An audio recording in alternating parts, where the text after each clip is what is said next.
1, 2, 3, 4, 5, 6, 7, 8, 9, 10. Royal Blue Podcast sound check. Monday show live. 1, 2, 3, 4, 5, 6, 7, 8, 9, 10. Royal Blue Podcast sound check.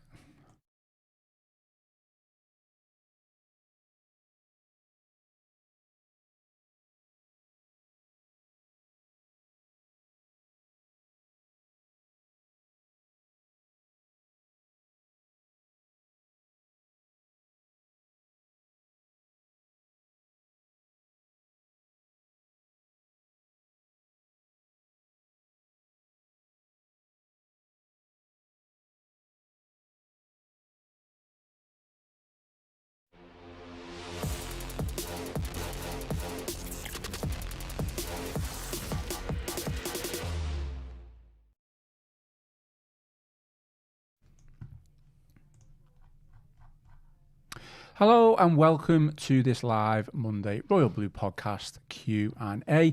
I am your host Ian Croll. Alongside me we have the Echo's Everton FC writers Joe Thomas and Chris Beesley, and we are here to talk all things Everton. First off, Chris, how are things? All good? Your Everton free weekend watching the FA Cup, was it?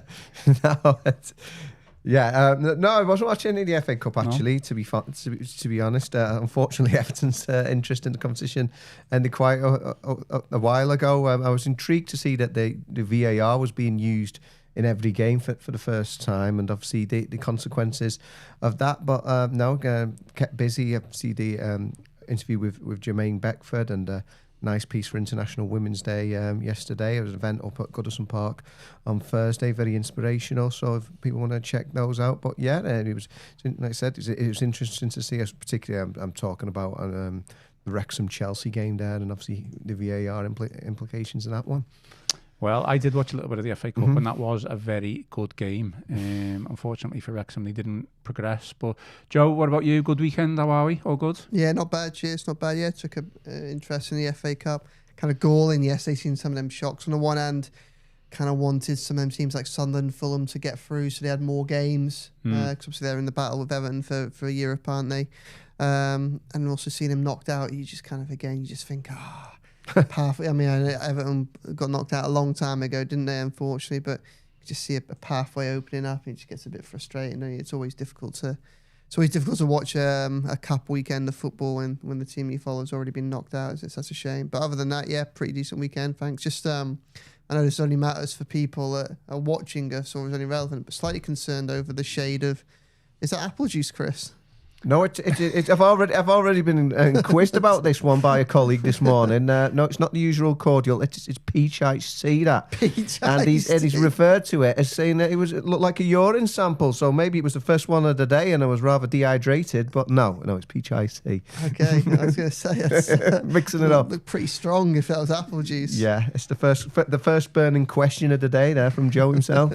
I thought the water from our office tap had taken a really bad turn. Oh yeah, those of you who were watching last week in the Watergate, I don't know where we're up to with that water filter for all those keeping an interest in that one. Been told by one of our news editors that he feels that it is back to normal. Wow. I had a cup of tea with it last week or on the Friday, so we'll see how it goes. We're still here. We're still healthy. Yeah, well, so I'm not on the water. I brought this in, so I don't know. Yeah, we're all still here, thankfully. But you refuse to keep it in the bottle it came in because they don't sponsor you yet, don't you? Is that what it is? Get a bit of a Lipton's deal. Well, maybe they could sponsor the show. Okay, today's agenda, we do have a couple of newsy bits to speak about, but obviously Everton didn't play at the weekend, as we know, so there was no game to react to. Some of the newsy bits we will get into a little bit later into the show, but today's show is basically a live Q&A. So for those who are watching on the live stream, get your questions in, get your comments in, and I've got a couple that have been submitted beforehand on Facebook and X or Twitter, whatever you want to call it. But like I say, it would be good for those who are on the live stream watching along, get involved, and you can ask us anything. I mean, you can ask us stuff about Everton, you can ask us stuff about anything. Chris's water, Chris's favourite film, anything. I don't know. Taking an interesting turn, this Ian. I know. Well, we'll figure it out as we go along the way. Joe's already mentioned a potential new sponsor there, but we have got a sponsor of the show, which is NordVPN. So before we get into The agenda, a quick word for NordVPN. We thank NordVPN for sponsoring the show. And with Nord's app, you can get protection from online viruses, malicious malware, and phishing sites. And NordVPN also provides super fast internet speed with no buffering or lagging whilst you are streaming. And all of this can be used across 10 devices with one NordVPN account. So for more information and to get the best discounts off your NordVPN plan, go to nordvpn.com/EFC. Our link will also give you 4 extra months on a 2-year plan, and there's no risk with Nord's 30-day money-back guarantee. And the link is in the podcast episode description box.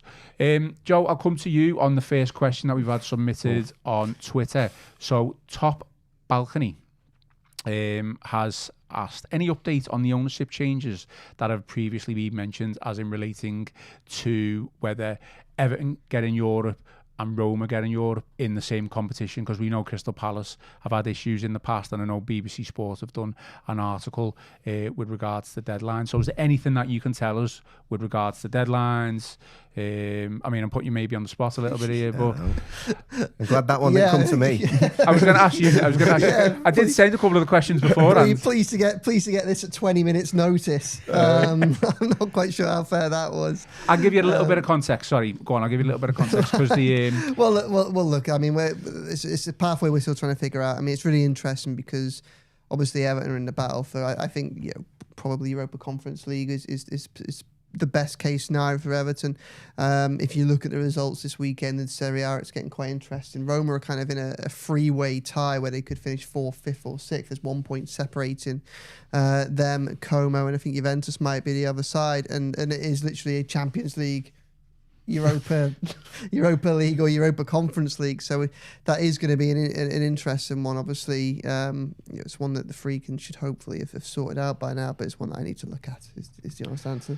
I mean, the context that I've got here from a BBC article from Dale Johnson, which was published in December 2025, and we have spoke about this article in the past. I think it was a podcast with me and Gav Buckland on, is that the deadline for this has already passed. Right. So, just a line from the BBC article, UEFA issued a circular on Monday to underline that the 1st of March... You set me up to fail on this one. No. Any update? You tell me the deadline was 4 months ago. I mean, this is an absolute... No, but I didn't know whether the club had done anything with regards to that. Do you know what I mean?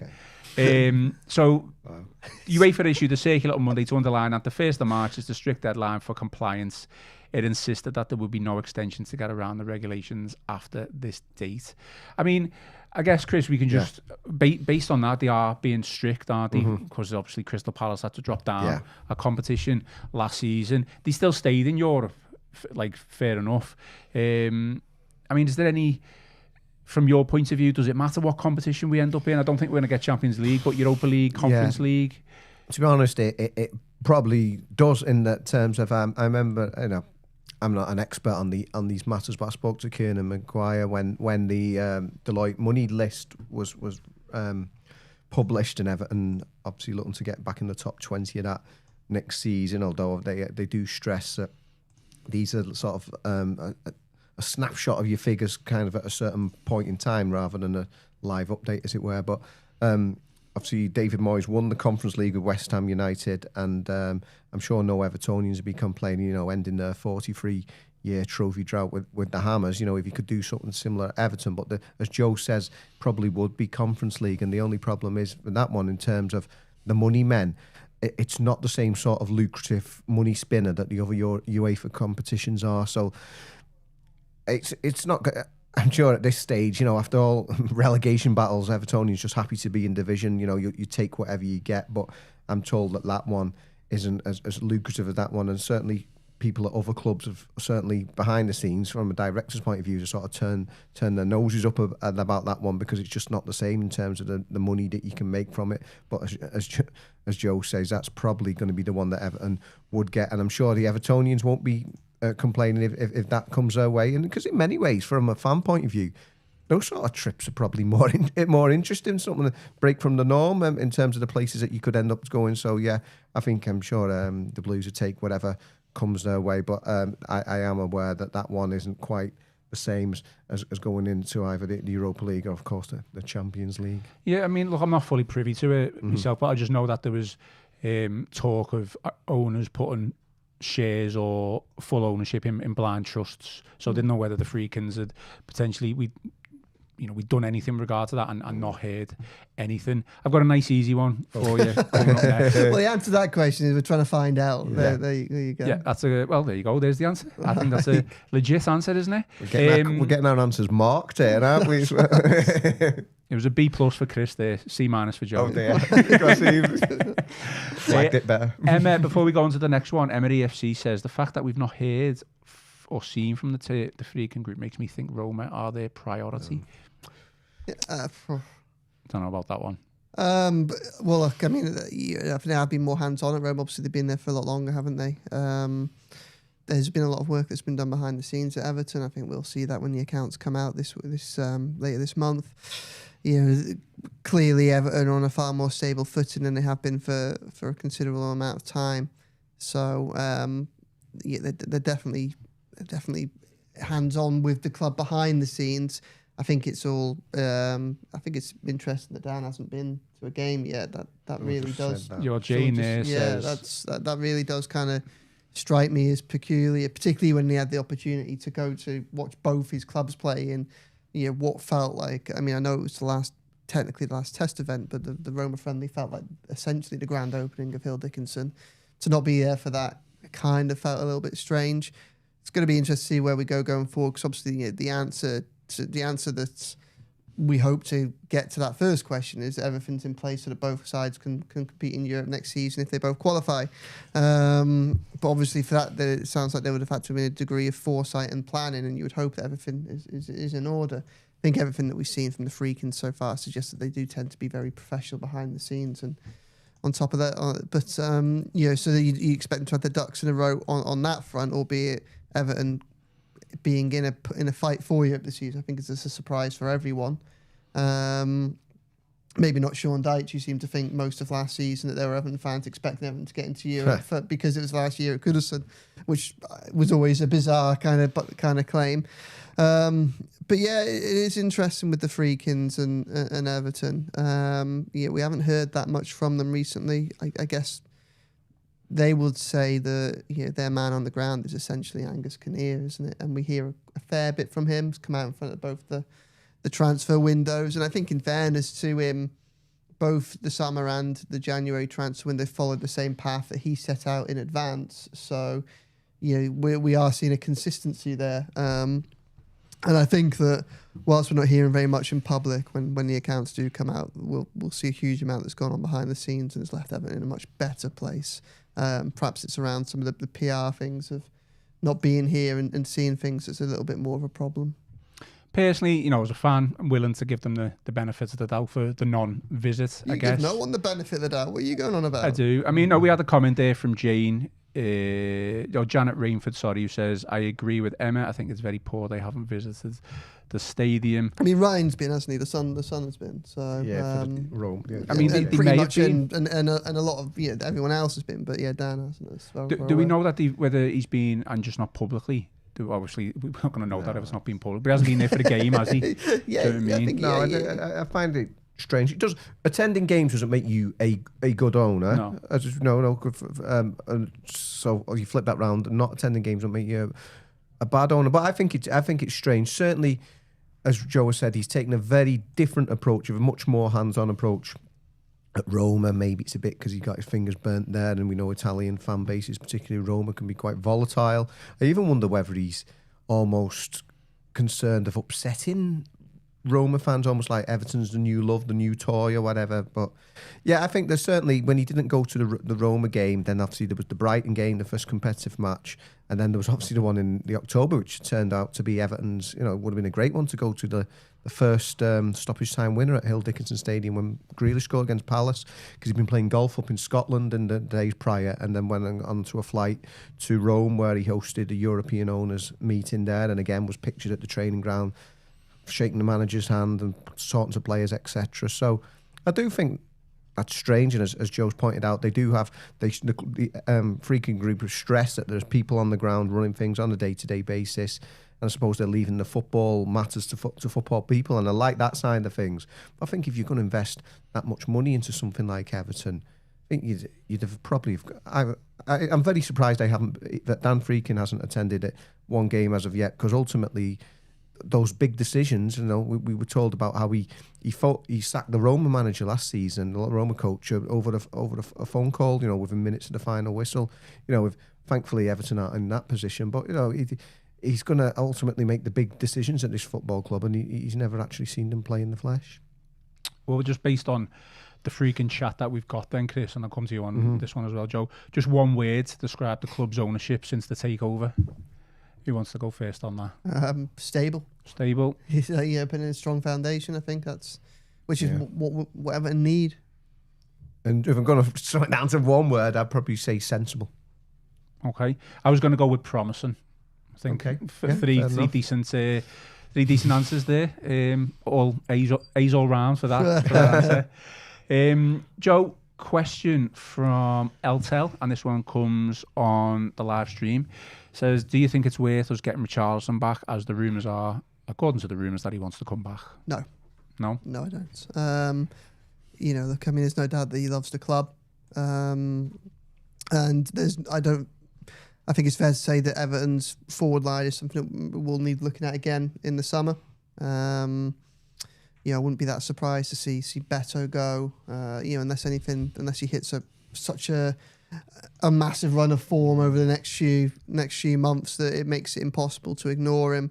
It feels like a sensible thing to do might be to kind of take advantage of any interest that's in him. It tends to be from Italy. Most transfer windows was a little bit from Turkey in January, and perhaps kind of see if you can find another player to work with and compete and provide cover for Thierno Barry. And maybe some people would say that Richarlison could be that person. Obviously, been there, done that at Everton and in the Premier League, but I think that obviously he's getting a little bit. He's not actually that old, is he? Is he only 28? Something like that, maybe. Something like that. But he's a player that's just carrying a lot of injury issues, isn't he? He tends to go through most seasons having bits of niggles, and I think Everton really kind of need to look more to the future rather than the past. I think from a forward perspective, I'd be really interested to see whether or not Liam Delap became available again. It's not working out for him at Chelsea at the moment. We know that they kind of move players in and out pretty quickly. They don't seem to have any scruples about doing that. Obviously, Everton signed Kiernan Dewsbury-Hall from them only after just one season there, and Everton and Chelsea have done a lot of business. Obviously, you've got Tyreek George at the moment, and East Samuel Smith went the other way a couple of years ago. So, I'd be more inclined to go down that route. I think someone who's a bit more robust. I don't know what you think about that. I concur completely. We all know Richarlison loves Everton. I'd be looking to get the next Richarlison. I think rather than going back to somebody who's been in the Premier League a number of years now, like we said, we all know what the great moments he produced for Everton, and then be a certain amount of irony, wouldn't they, if they took him back? Certainly, if Tottenham were to get relegated as well. I mean, which is, it isn't out of the question. So that would be quite curious. But yeah, I'd rather be going for younger, hungry players, and like I said, they're trying to identify who the next Richarlison is, because we don't forget actually. He'd already obviously had that year at Watford under Marco Silva, and he ended up paying quite a lot of money for them. So the real sort of key is trying to get those players before they come out of South America, like Ryan did with Bournemouth, and obviously what we saw in the game when Bournemouth were up at Hill Dickinson earlier this season. Yeah, I agree with both of you there. One player you'd like Everton to sign in the summer? Probably just answered that, haven't I? I think, I quite like someone like Liam Delap. I think you're a forward. And they desperately need a right back. There's no shadow of a doubt there. They had a bit of interest in Brooke Norton-Cuffy in January. When I inquired about that, the thought process there seemed to be that if they were going to go for him, it wasn't going to be in January, so maybe they'll return to him in the summer. But we know that Moyes likes players that have got Premier League experience. So it'd be interesting to see. I mean, a right back doesn't come off the top of my head. You go for it would just be available and probably young but promising. Roma have got a couple. They got a young Dutch lad called Divine Wrench who isn't getting a game there, and I thought that he might be a decent little sign. I thought he might be a good little signing on loan for Everton. In January, bearing in mind the right back issues, and he wasn't getting a game at Roma and wants to get into the Dutch side for the World Cup. So I'd absolutely love to see a right back. I mean, it can't. I mean, get the Mick McCarthy meme out here, and where it goes, it can carry on because it's already been too long since they sorted out the right back problem. But they desperately need a right back. I mean, I'd like to see him probably sign a left back as well as a few, but yeah, someone like Liam Delap, who we've seen glimpses of being able to do it in the Premier League, is quite robust. He feels like a proper number 9. Someone who's a little bit different to Thierno Barry, but the two might be able to complement each other. I think that's what I'd like to see. Chris, have you got one in mind? They just, as Joe said, they need a right back. And to be fair, I know I've done pieces on him. I've never scrutinised him properly, but yeah, Norton Kofi sounds like that the most obvious one, even though he doesn't trip off my tongue just yet. Some people have actually said to me he sounds like a sort of retreat in the Cotswolds or something like that. Him and Kiernan Dewsbury-Hall in the side together. But yeah, I think that right back position certainly needs sorting. So whether it's him or somebody else of that ilk, somebody who is more like a progressive right back in terms of, you think about where Everton were at when Moyes finished first time round. You had Seamus Coleman and Leighton Baines, the best modern full back pairing that the club have had. So if he had that first time around, that's sort of the personnel, that's ilk of player that he'd be looking to get ideally. So that, and to be fair, there's no question marks over the left back issue with Mykolenko's contract, and even if he does hopefully sign a new deal, you'd be looking to upgrade in that area as well. But yeah, the right back deal, as Moyes himself has admitted, is, I wouldn't be against spending proper money on a right back either. Yeah. I think it's an area that there's so much room to upgrade. I think you look at Sevilla, they got Juan Luis Sanchez, haven't they? I think he ended up staying there last season, where it looked like he was going to end up moving, but he didn't. So they just need one so bad. You look at left back. Look at Hugo Bueno at Wolves as a really good progressive left back. I think they have the if obviously it depends on where Moyes sees Asnu in 6 months' time, but we know that Mykolenko is a solid defensive option at left back, so they have the freedom to go and get a proper a flyer that can really push forward and rotate them as and when, depending on games and in-game scenarios, because they've got one for each different style of approach, haven't they? So I would also like to see a proper number 6. Quite like Garner playing in the deeper role, but I think they're a kind of like a landmark centre midfielder away as well, this Everton side. There are a few places where I think they can upgrade. I think in many ways for the right back situation, maybe this is asking a little bit too much, but we almost need 2. We almost need someone to come in now and then like an understudy, because when you think, say if we were to bring in someone who can come in and do a job now, who's the backup really? Coleman's probably not going to sign a new contract. Nathan Patterson's going to go, and that leaves you with a Jake O'Brien option as a right back, and that's not what we want. We want Jake O'Brien playing centre back. You would assume that Patterson is going to go. It's very. If for him to now not be getting a game, up until the last few weeks, there's always been a managerial change or an injury or a stylistic change where you've gone, or someone's been playing out of position but they've been in form. The fact that now Patterson isn't get a game, and Moyes is coming up with some quite funky solutions at the back to try and deal with other teams, and with Patterson having had a good January, he had a few decent performances, including Aston Villa, and also being desperate to get minutes so that he can qualify for Scotland's World Cup campaign. For him to not be getting a game in all those minutes, with all those factors at play, it's very difficult to see a scenario in which he stays in January in the summer. I think for both the player and probably for the club. Just to be different, I wouldn't mind seeing Everton go for someone like a Harry Wilson, whose contract is up with Fulham. I think he would do a really good job for Everton for a good 2 or 3 years. Yeah, Moyes likes him a lot, and there was genuine interest in January. And I think the fact that Fulham have brought in Oscar Bob from Manchester City suggests that, say, perhaps on like the Kenny Tete situation last year, it suggests that they might have already made peace with the idea of Wilson leaving. I think a big question on the left side of the midfield is fascinating, obviously, for Everton. It's a real live issue going into the summer, because you have Jack Grealish and his availability and how he comes back from injury, and you also have Tyreek George and whether or not he gets a kind of a true opportunity on the left wing, and a chance to convince Moyes to take up the option to make that deal permanent in the summer. So you've got a couple of. You've also got the fact that it's Iliman Ndiaye's best position as well. So there's almost a 4-way battle there. And you think of Grealish, George, and Dyche, and the potential to sign Harry Wilson. That Everton have got to try and figure their way around, which will be fascinating. But Wilson's he's clearly a very good player. Moyes likes him a lot. It would not be a surprise. No one should be surprised if Harry Wilson ends up at Everton next season. That's not to say that he will do, but I imagine that will be a situation that Everton will continue to monitor for quite some time. Kevin Kraft says Richarlison coming back would be a massive upgrade.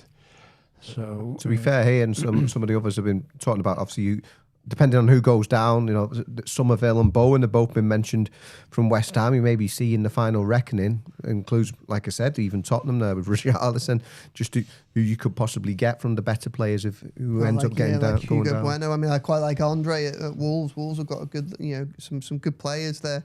It's really, really intriguing, isn't it, to see the players that could end up going down with it. Obviously, Sunderland are going to stay up. Leeds have been, so they've been dragged into it a little bit. Leeds again, haven't they? So, they're 3 points off safety, 3 points off the bottom three now. I think with the results last weekend, so they are truly in that battle. But yeah, if one of West Ham, Tottenham, Forest were to go down alongside Wolves, I mean, there are some very good players there that you would imagine would be looking to try and find a route back into the Premier League. This is a really good question. This is actually from Connor on the live stream. Not Connor O'Neill, I don't think. This is down to kind of like player profile, Chris. So he says, "Hi lads, do you think we need more of a goal-scoring winger? We've lacked that for some time." I mean, Moyes, the way he sets up, it's all pointed to the centre forward and the striker scorer. And I know and Dyche contributes to the goals, but is there a room? Based on Connor's question there, is there a case to be made to say, well, we just need a striker to hold the ball up and the wingers can do all the goal scoring as well? Well, we only have to look, I was going to say across the park. We can't say that anymore, can we? With Mohamed Salah and all what he's done. But Everton probably lack that, out and out since Andrei Kanchelskis, which is a generation ago, isn't it? 30 years ago. And he kind of broke the mould, really. He didn't really exist, did it, back then? Yeah, because he was kind of like it. He was like the modern-day inverted winger. He cut inside and hit it on his left a lot of the time. So I'm trying to think back now again, first time round. Pinar would chip in, wouldn't he? But he wasn't prolific. But, yes, but I suppose who's out, that's easier said than done, isn't it, in terms of these sort of players and the numbers they might sort of contribute. I think you certainly need more than what, obviously, when Moyes inherited the job, and you had Jesper Lindstrom and Jack Harrison out there on the right for all the efforts that they were putting in. I think Moyes said straight away, you've got to give me them numbers. So not necessarily prolific, but yeah, I mean it helps. It's interesting within Dyche. He hasn't been as prolific this season. He's been more of a creator, especially when he's been on the right at times. But yeah, and even with Grealish coming in, he doesn't give you those big numbers. He can chip in with quite a few assists, but he's never been a prolific scorer. But yeah, if you can identify the right player, especially given that the current strikers aren't exactly prolific, it could certainly help with that overall goals output, because that's one of the things you look what Everton are actually at the moment, and they're one of the lower scoring sides, considering obviously they're eighth in the table. So yeah, if you can get more goals into the team, definitely. Just the Blues there with a comment said, kind of questioning what I say. So he said, are Moyes' teams all about the striker though?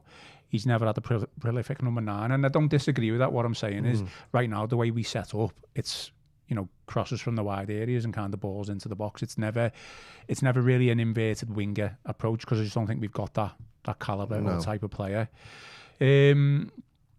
Stephen Frost, Joe, says, if Dyblin is still not playing, and I think this is probably more towards the next season, if he can't break himself into the team, does he go out on loan?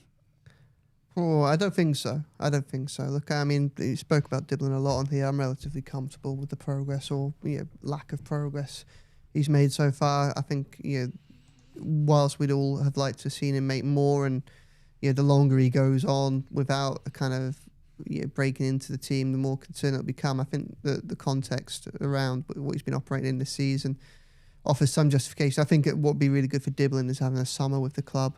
A summer with if Everton could, he has a full summer with the club, a full pre-season with the players, and he comes back next season, and all of a sudden he's got a proper right back behind him, and maybe even some, maybe a more proficient striker or number 9 or someone that he can play off a little bit better up top, then I think that'll give him a lot better chance to settle.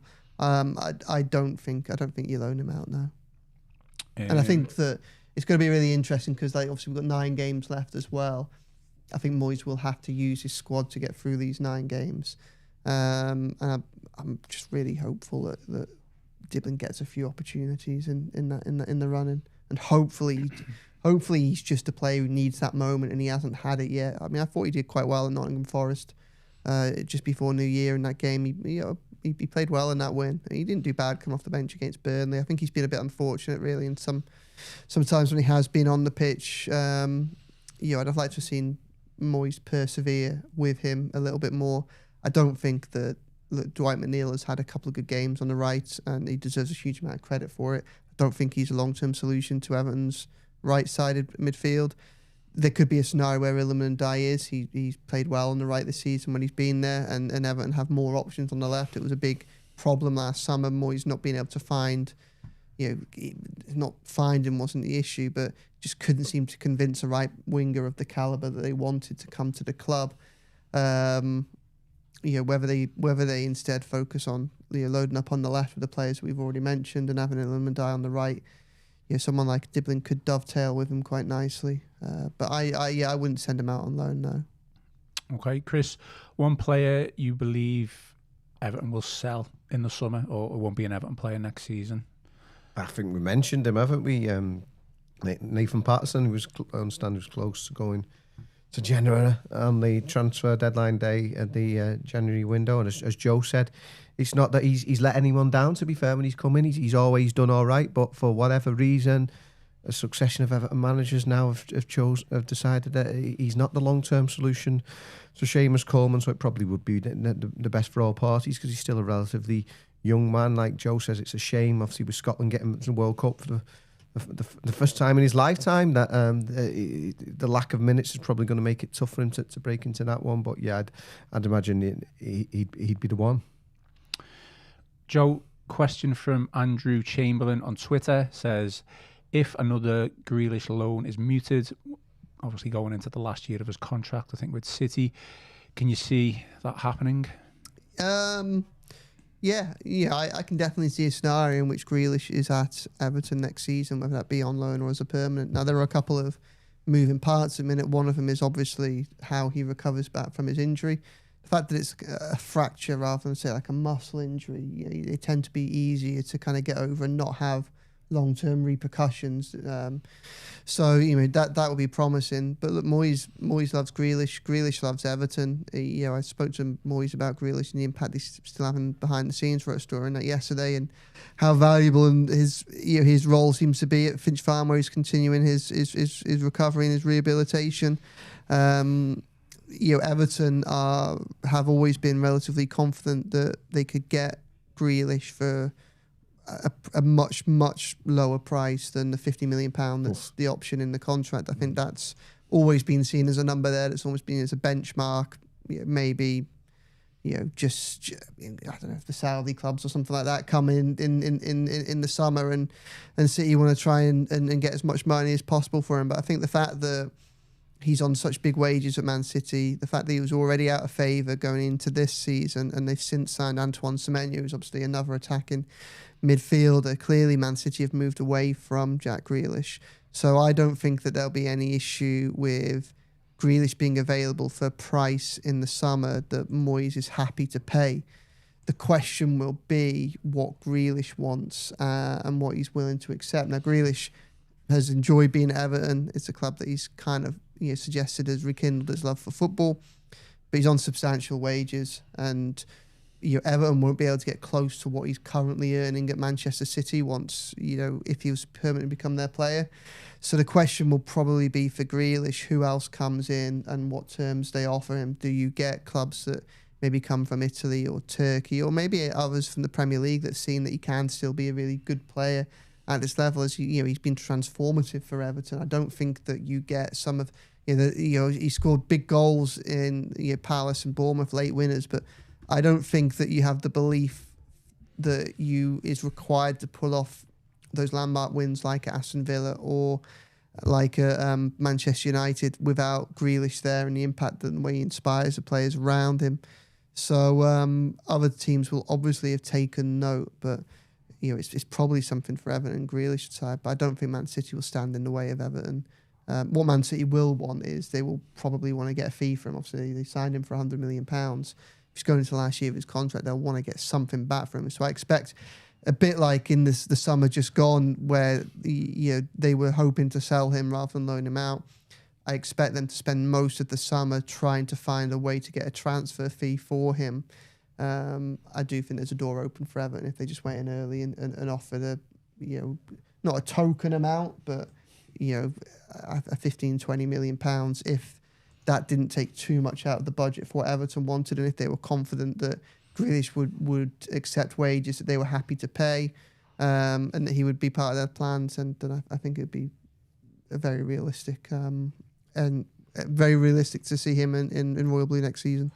Just another one from Andrew Chamberlain on Twitter, Joe. Don't worry if you don't know this answer, you might be able to find out. But he says, how much does the club make from the rugby league test matches? And we've obviously got the Scotland game coming up with the Ivory Coast.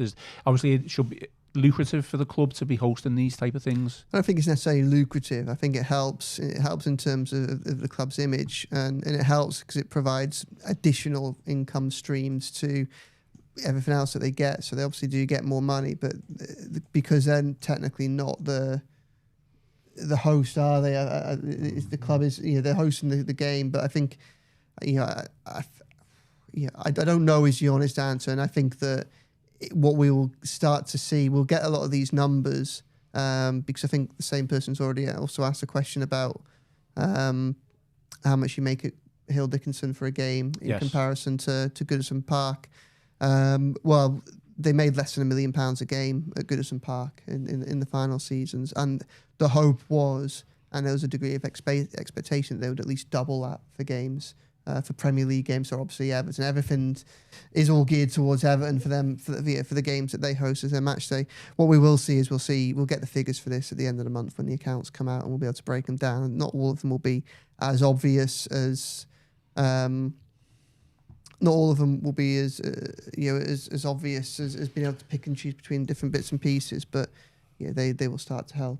So I'll add to that, is that I've been told, I've not been given any specific figures at all, but I'm told that events such as the Super League Magic Weekend, the Rugby Union International, all of those sort of events, we've seen obviously the Rugby League Test match as well, are more lucrative than concerts.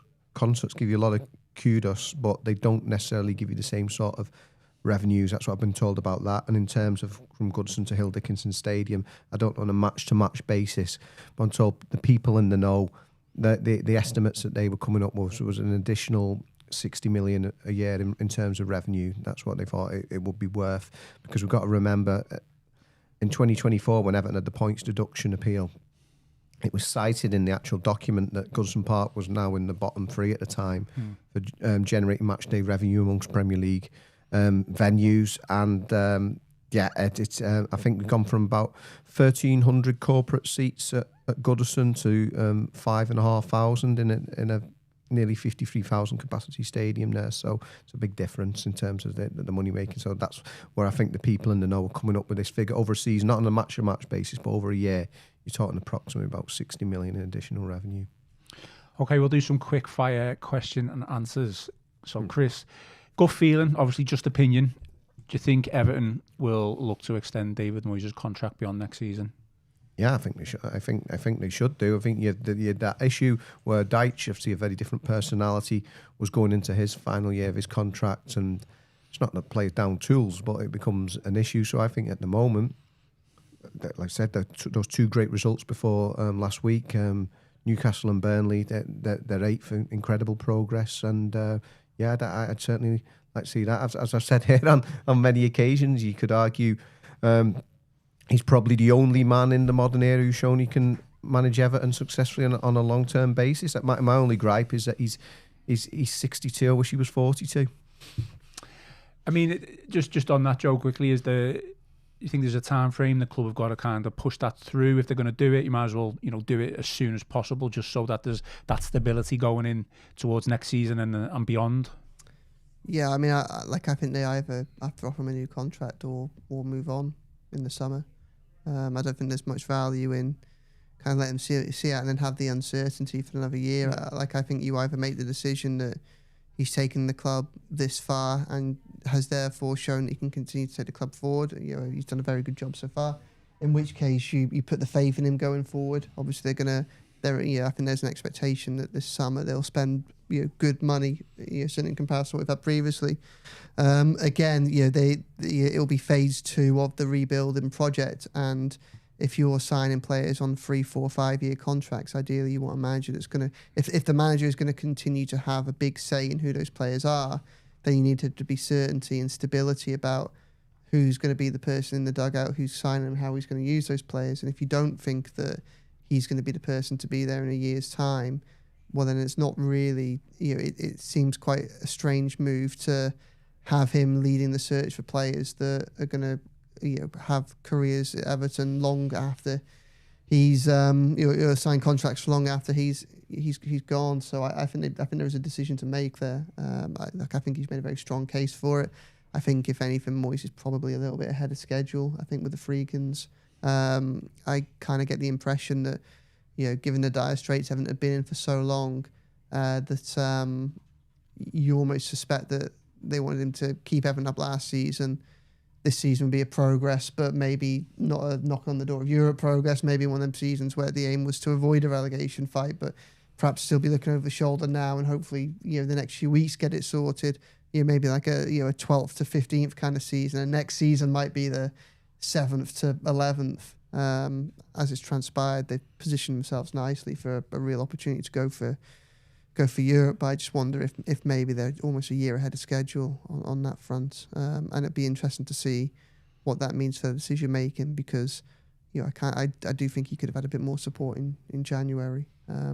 And just to double back on the last question on finances, just to clarify, I think obviously the accounts that we get for this year will be the final year at Goodison rather than the first year of Hill Dickinson. So we won't get to see quite all of those numbers just yet. But what we will do is start to see the first 6 months or so of the Freakin group's reign and a lot of the initial work that they've done to steady the ship and provide strong foundations for going forward.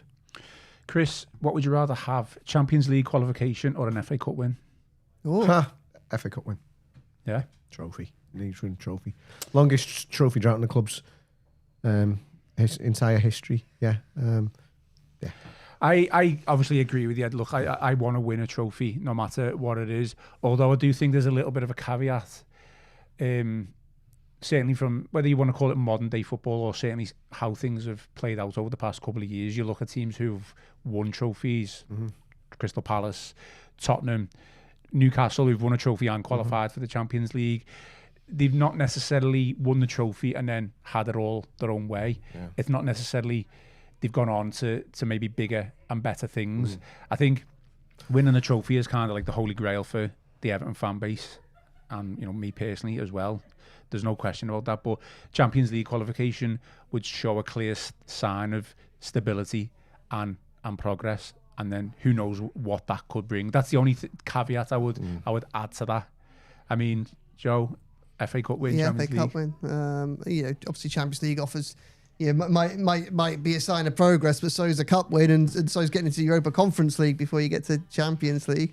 Obviously, the impact it would have on the finances would be absolutely huge. But I'd much rather take an FA Cup win. No, look, as a fan I would, but again, probably West Ham, look at them as an example. They've won the Europa Conference League and now they're fighting relegation. So just because you win a trophy doesn't mean that's the be-all and end-all and the holy grail. It is the holy grail to win a trophy, but you obviously kind of want stability and progression and to be able to build.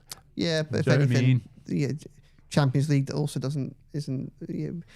Champions League doesn't prove that you can also do that. Look at Leicester and I agree. And obviously look at where Spurs are. The key to anything is doing it in a sustainable fashion. That's the key, and having an ownership that can provide stability and don't get ahead of themselves. I think in terms of what they're doing and what they're aiming for at any one point. So you kind of get the impression that whilst you might have some reservations about the image of the Freakans in terms of the PR of the Freakans, in terms of not necessarily being here all the time and things like that, like you do get the impression that Everton will be on a stable footing, and if they don't get into Europe this season, that won't be the end of the world. If they do get into Europe this season, for next season, then they'll be able to kind of just incrementally build, and it won't be something that just knocks the club for 6 and it takes them 3 years to recover and come back again. For me, football's all about those moments, those glory days. The day out, which a whole Evertonian generation. It's not about spreadsheets, seen. Ian. It's not about spreadsheets. Excel Croll. That's what we'll call it from now on. Look, years ago, I would be all for the first answer would be winning a trophy, but you just look at teams who've won trophies, over the years. Well, I'm not saying it, like I said, you can be a mess a year later, but for me, win trophy. I mean, derby matches, Liverpool fans say, you haven't won a trophy since 1995. Don't say, you haven't qualified for the Champions League since 2005 when you finished above us when we won the Champions League. Say, you haven't won a trophy since 1995, and that's the only way you're going to stop that. And they're not. The first thing in my mind is Evertonians and a whole generation of Evertonians who've grown up. Connor and I were at an event at the Denby Castle last Thursday. It was all about the 87 title-winning team, Everton's last title-winning team, and I fear will be Everton's last title-winning team, full stop, because football has changed. And they were saying about how at the time they never thought that would be the last time that Everton would win the league. And Lewis Royden, who was the presenter, who's only in his 30s, was kind of turning to the older Evertonians and going, "Oh, you've had it so hard," compared to his generation, because he's grown up not seeing Everton win anything in his lifetime. So for me, it's got to be the trophy win. That is the right answer, and I love it when Chris gets all irate and the way he gets there. Chris, let's just take a minute to just ask you about your book. All right, thank you.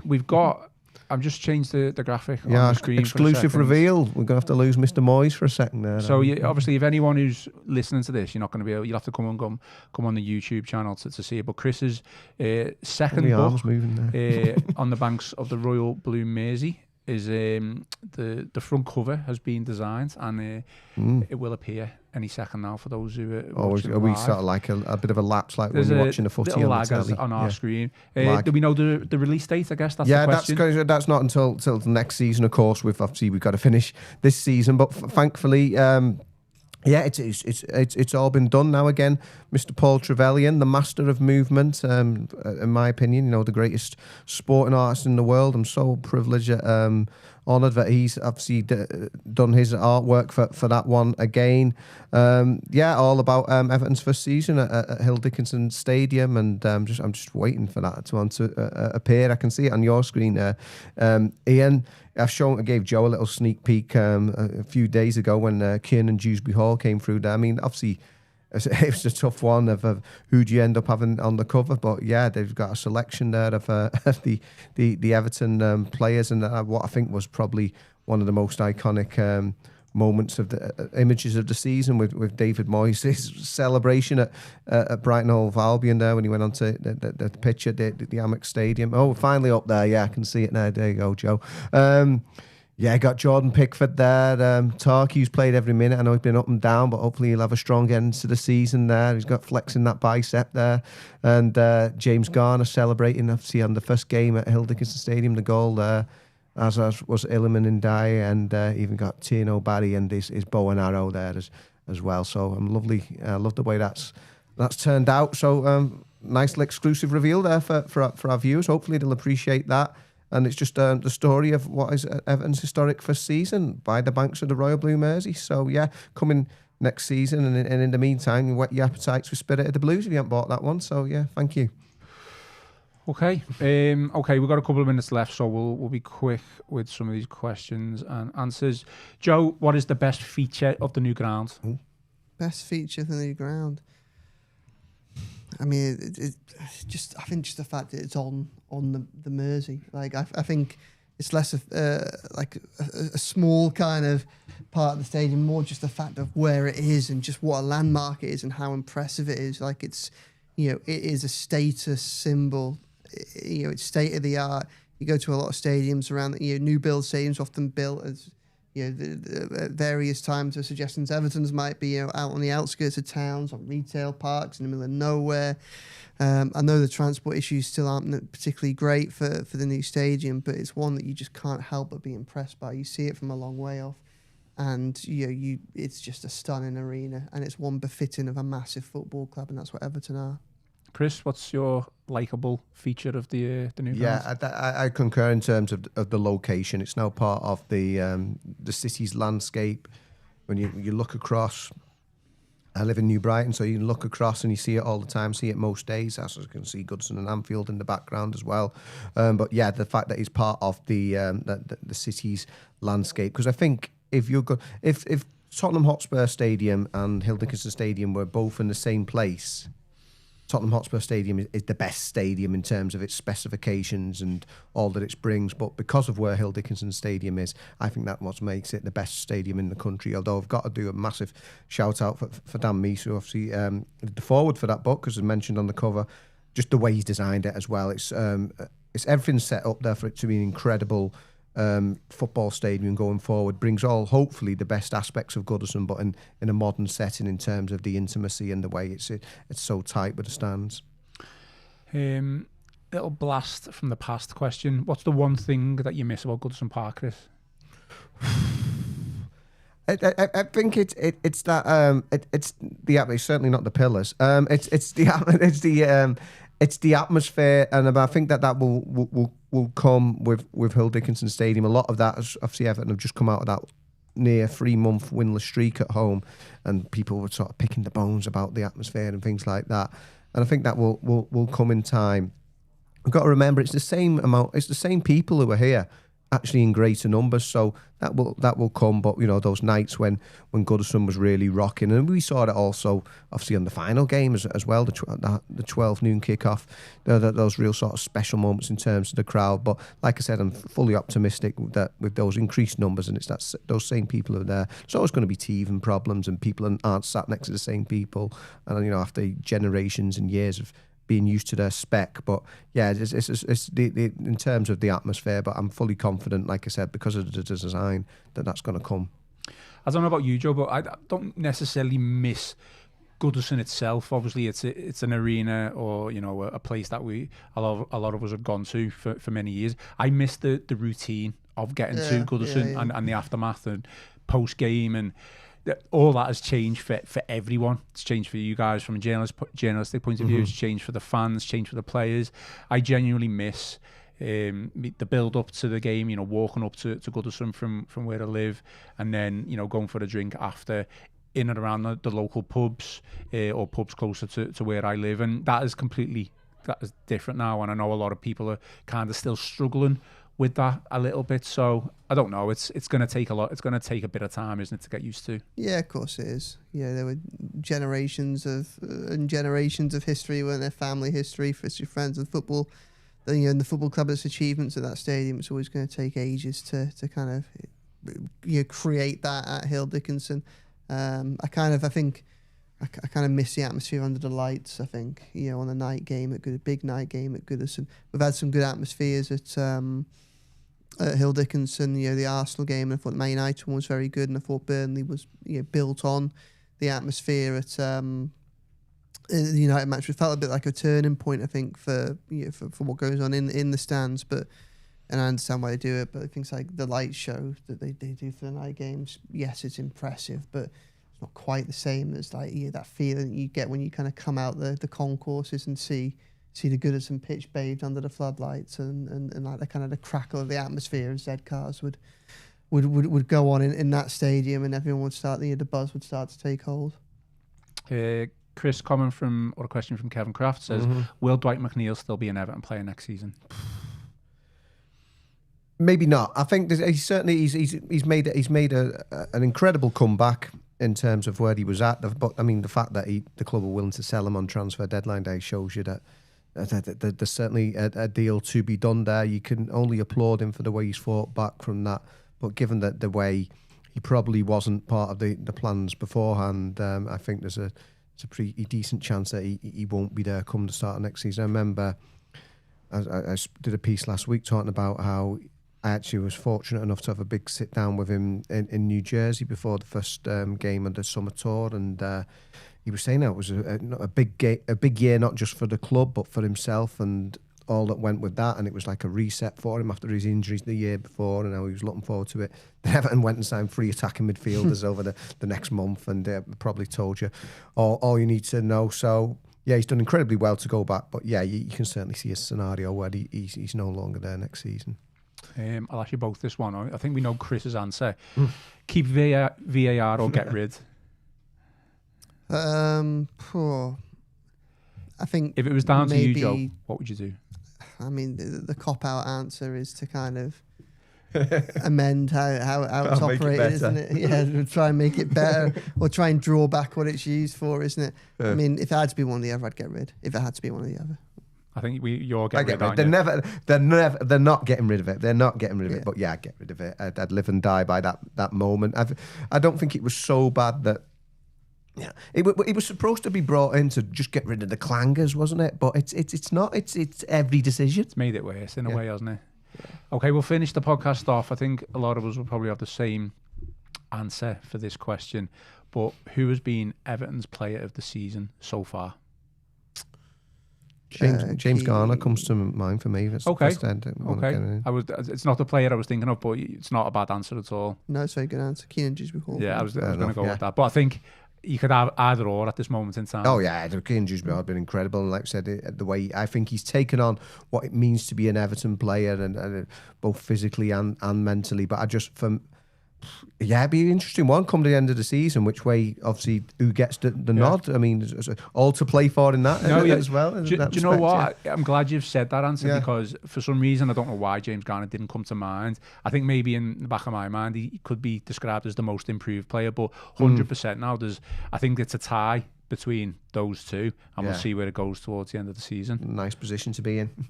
Okay, any final thoughts before we? Just one thing, Joe, I guess, just one newsy bit. I know you wrote a piece that Everton could have a new academy director, potentially. Is that right? Dean Rastrich? Yeah, they're in talks with him at the moment. So it's a place that position they've been trying to fill for some time. So and he's currently at Norwich. Currently at Norwich at the moment, yeah. So there's in talks with him at the minute, and he leading the race, I think is probably the best way to say it. So any more information on that, go to the Liverpool Echo website and go and read Joe's article. Obviously Everton do have a game this weekend. It is Saturday against Arsenal at 5:30, so we will start the preview content for that on Wednesday, and that is when we are going to be back. So that is all for today's show. As always, give us a like and subscribe to the channel. Drop us some 5-star reviews on Apple and Spotify. Most importantly, enjoy the rest of your day. Enjoy the rest of your week. I've been Ian Croll, joined by Chris Beesley and Joe Thomas, and this has been the Royal Blue Podcast.